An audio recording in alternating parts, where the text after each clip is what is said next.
அஸ்ஸலாமு அலைக்கும் வரஹ்மத்துல்லாஹி வரகாத்துஹு. நம்ம இன்னைக்கு ஒரு கைமா போட்டு காஞ்ச புதினா கொத்தமல்லி தலையில் போட்டு ஒரு சூப்பரான ஒரு குஸ்கா பண்ணலாம். இந்த குஸ்கா எப்படி பண்ணலான்றதை வாங்க நம்ம முழு வீடியோவில் போய் பார்க்கலாம். நம்ம குஸ்கா பண்ணுறதுக்கு நான் இன்றைக்கி இந்த காய வச்ச புதினா கொத்தமல்லி வச்சு ஒரு குஸ்கா செய்ய போகிறேன். இப்போ அந்த குஸ்கா செய்கிறதுக்கு நான் 200 கிராம் அரிசி எடுத்திருக்கேன். படியில் எப்போ அளந்தாலும் நீங்கள் படியில் தலை தட்டி அளக்காதீங்க, அது நல்லதில்லை. நல்லா கோபுரமாக இந்த மாதிரி அளந்துக்கிறங்க. இதை நம்ம ஊற வச்சுருவோம். ஊற வச்சுட்டு நம்ம வெங்காயம் தக்காளி வெட்டுறதுக்குள்ளே 10 நிமிஷம் ஆயிரும். அதுக்கப்புறம் நம்ம சமைக்கிறதுக்கு கரெக்டாக இருக்கும். இப்போ நம்ம ஊற வச்சுட்டு வெங்காயம் தக்காளி அரைகிறது பார்க்கலாம். இப்போ இந்த குஸ்கா பண்ணுறதுக்கு நம்ம தேவையான பொருள்களை பார்த்துக்குருவோம். முதல்ல நான் இந்த குஸ்கா செய்கிறது காரணம் காஞ்ச புதினாவையும் காஞ்ச கொத்தமல்லியும் வச்சு இன்றைக்கி அருமையான ஒரு குஸ்கா செய்ய போகிறோம். ஒரே ஒரு 200 கிராம் தான் நான் அரிசி போட்டிருக்கேன். இப்போ அதுக்கு தேவையான மசாலா பார்த்துக்குருவோம். ஒரு 50 கிராம் வெங்காயம் வச்சுருக்கேன், 50 கிராம் தக்காளி வச்சுருக்கேன், ஒரு 2 டேபிள் ஸ்பூனு தயிர் வச்சுருக்கேன். அதே மாதிரி எண்ணெய் ஒரு 25 கிராம் எண்ணெய், ஒரு 2-3 டேபிள் ஸ்பூன் கூட ஊற்றிக்கிறங்களேன் ஸ்பூன் அளவில்.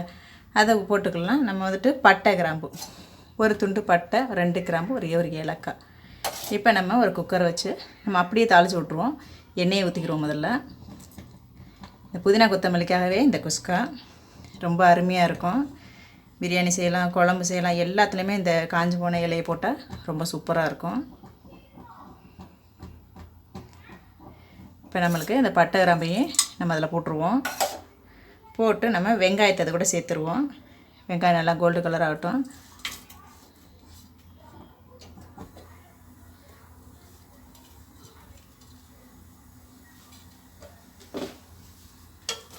இப்போ இதை நல்லா நம்ம வதக்கி கோல்டு கலராக வதக்கிக்கலாம். இப்போ நம்மளுக்கு வெங்காயம் நல்லா வதங்கிருச்சு. இந்த டைமில் நம்ம கார விருப்பத்துக்கு தகுந்த மாதிரி நான் ஒரு 1/4 டேபிள் ஸ்பூனு தனி மிளகாத்தூள் சேர்த்துக்கிறேன். இதே டைமில் கொஞ்சமாக அந்த கொத்தமல்லி தலையும் நான் அது கூட சேர்க்குறேன். வாசனை சூப்பராக இருக்கும்.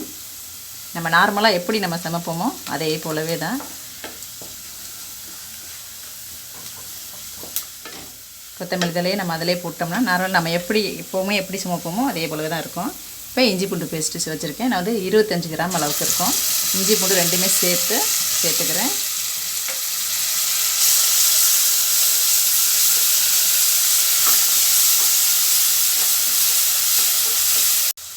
இப்போ இஞ்சி பூண்டு கொஞ்சம் வதங்கியாச்சு. நம்ம இந்த டைமில் தக்காளி பழத்தையும் சேர்த்துக்கிடுவோம். தக்காளி பழம் 50 கிராம் தான் நான் வச்சுருக்கேன். அதையும் நம்ம சேர்த்துக்கிடுவோம். சேர்த்துக்கிட்டு இது கூடவே நான் 1/4 டேபிள் ஸ்பூனு சால்ட்டு வச்சுருக்கேன். நம்ம சேர்த்துக்கிறோம். உப்பு அப்புறமா பார்த்துட்டு போட்டுக்கலாம்.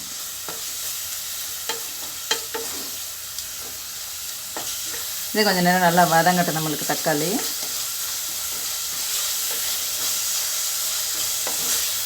இப்போ இந்த டைமில் நம்ம தயிர் வச்சுருக்கேன். ஒரு 2 டேபிள் ஸ்பூனு தயிர் வச்சுருக்கேன். அதையும் நம்ம அதை கூட சேர்த்துக்கிடலாம்.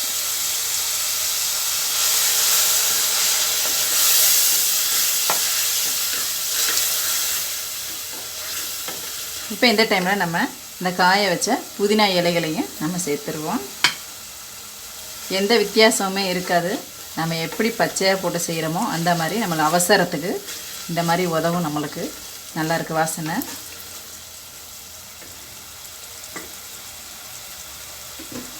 இப்போ நம்ம இந்த மசாலா கூட கொஞ்சமாக கைமா சேர்த்துக்கிடுவோம். குஸ்கான்னா கைமா விருப்பம்னா நீங்கள் சேர்த்துக்கிறங்க, விருப்பம் இல்லைன்னா வேணால் நான் ஒரு 100 கிராம் அளவுக்கு மோட்டாவாக கொஞ்சம் கைமாவை மட்டும் சேர்த்துக்கிறேன். கொஞ்சம் பெருசாக ரொம்ப குட்டியாக இல்லாமல் கொஞ்சம் பெருசாக நான் சேர்த்துக்கிறேன். ஏன்னா குஸ்காவில் கைமா குஸ்கா செஞ்சால் சூப்பராக இருக்கும். நல்லா இதை நல்லா பெரட்டி விட்டுருவோம். உப்பு காரம் செக் பண்ணிக்கிறங்க. உங்களுக்கு காரம் எப்படி விருப்பமோ அதே மாதிரி தகுந்த மாதிரி நம்ம போட்டுக்கலாம். எக்ஸ்ட்ரா நீங்கள் வேணும்னா இன்னும் போட்டுக்கலாம், இல்லை இதே அளவே கரெக்டாக இருக்கும். இப்போ இதை நல்லா நம்ம வதக்கிட்டு இப்போ இந்த டைமில் நம்ம கொஞ்சமாக தண்ணி ஊற்றி மூடி விட்டுருவோம். நான் இந்த அளவில் 1 அரிசி எடுத்திருக்கேன். இதில் 1.5 தண்ணி எடுத்திருக்கேன். இந்த தண்ணியில் கொஞ்சம் தண்ணி நம்ம அது கூட சேர்த்துக்கிறோம். சேர்த்துட்டு நம்ம அதை குக்கர் போட்டு மூடி விட்டுறலாம். அப்புறமா மிச்ச தண்ணி அப்புறமா நம்ம ஊற்றிக்கலாம். இப்போ இந்த மட்டன் வேகிறதுக்காக கொஞ்சம் நேரம் நம்ம குக்கரை மூடி விட்டுறலாம். ஒரு 2-3 விசில் விட்டுட்டு அதுக்கப்புறம் மிச்ச தண்ணியை ஊற்றி அரிசி போட்டு நம்ம விசில் விட்டுறலாம்.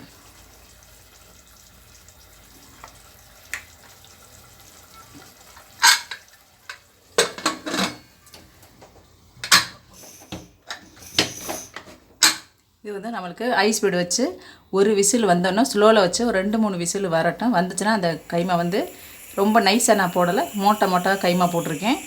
அது வெந்துருச்சுன்னா நம்ம ரைஸ் போட்டு ஒரு 10 நிமிஷத்தில் நம்மளுக்கு ரெடி ஆயிடும் சாப்பாடு. இப்போ நம்மளுக்கு 4 விசில் வந்தாச்சு. நம்ம திறந்து பார்க்கலாம் எப்படி இருக்குன்னு. கம்மன்னு வாசனை சூப்பராக இருக்குது. நம்ம எப்படி ஃப்ரெஷ்ஷாக புதினா கொத்தமல்லி போட்டு சமைப்போமோ அதே மாதிரி ஆயிடுச்சு பாருங்கள். சமைக்கும் போது எப்படி இருக்குது, சூப்பராக நல்லா வாசனை கம்மன்னு இருக்குது. இப்போ இந்த டைமில் நம்ம அடுப்பு பற்ற வச்சு மிச்சம் இருக்கிற தண்ணியை நம்ம அதில் ஊற்றி கொதிக்க வச்சுட்டு உப்பு செக் பண்ணி பார்த்துட்டு நம்ம அரிசி போட்டுடலாம். மீதம் இருக்கிற தண்ணியை நம்ம அதில் சேர்த்துக்கலாம். வெறும் குஸ்கா செய்யாமல் இந்த மாதிரி கைமா போட்டு குஸ்கா செஞ்சால் சூப்பராக இருக்கும். நல்லா டேஸ்ட்டு சூப்பராக இருக்கும் நல்லா.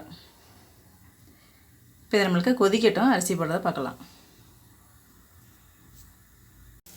இப்போ நம்மளுக்கு தண்ணி நல்லா கொதிய ஆரம்பிச்சிருச்சு. இப்போ நம்ம அரிசியை வந்து தண்ணியை வடிகட்டிட்டு நம்ம அதில் போட்டுருவோம். பிஸ்மில்லா.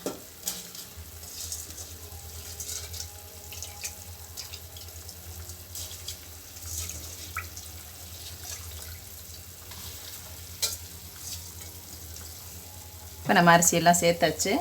நம்ம இப்போ உப்பு செக் பண்ணி பார்த்துக்குருவோம்.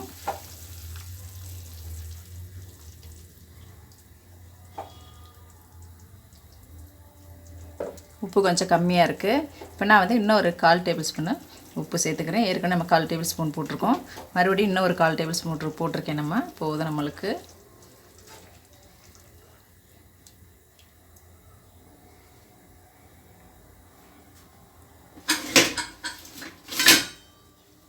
இப்போ இது ஒரு 5 நிமிஷம் அப்படியே நம்மளுக்கு கொதிக்கட்டும். அதுக்கப்புறம் நம்ம வந்து வெயிட் போட்டு தம் வச்சு விட்றலாம். இப்போ நம்மளுக்கு 5 நிமிஷம் ஆயிடுச்சு. இப்போ நம்ம திறந்துடலாம். திறந்துட்டு ஒரு அப்படி கிளறி விட்டுட்டு நம்ம அப்படியே குக்கரை மூடி அப்படியே நம்ம டைம் பார்த்து தம் வச்சிடலாம். நம்மளுக்கு இப்போ பாதி தண்ணி சுண்டிருச்சு. நம்மளுக்கு இந்த பாதி தண்ணி சுண்டுன டைமில் தான் நம்ம வந்து தம் வைக்கணும்.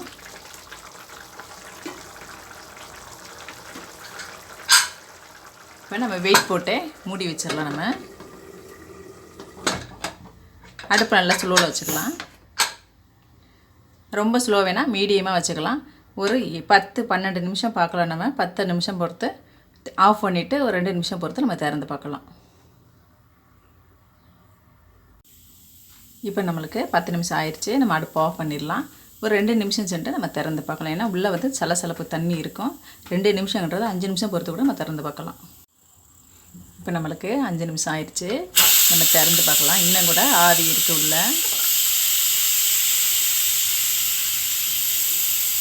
ஆவி மொத்தம் போனதுக்கப்புறம் நீங்கள் திறங்க.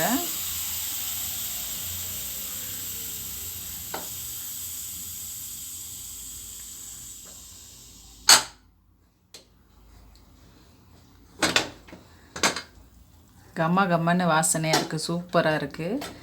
நம்ம இந்த காயை வச்சு தான் போட்டோமான்றதே தெரியல, அந்தளவுக்கு நல்லா கம்மன்னு வாசனையாக சூப்பராக நம்மளுக்கு குஸ்கா ரெடி ஆயிடுச்சு. அவ்வளோதான், நம்ம கம்மன்னு வாசனை குஸ்கா ரெடி ஆயிடுச்சு. அடி கூட அந்தளவுக்கு தீயல, குச்சியாக வந்திருக்கு பாருங்கள். கண்டிப்பாக இந்த குஸ்கா சமைச்சு பார்த்துட்டு அம்மா கமெண்ட் பண்ணுங்கள், சப்ஸ்கிரைப் பண்ண எல்லாருக்கும் ரொம்ப நன்றி. இதை 2 பேர் சாப்பிட்லாம், அந்த அளவுக்கு தான் நம்ம இன்றைக்கி செஞ்சுருக்கோம்.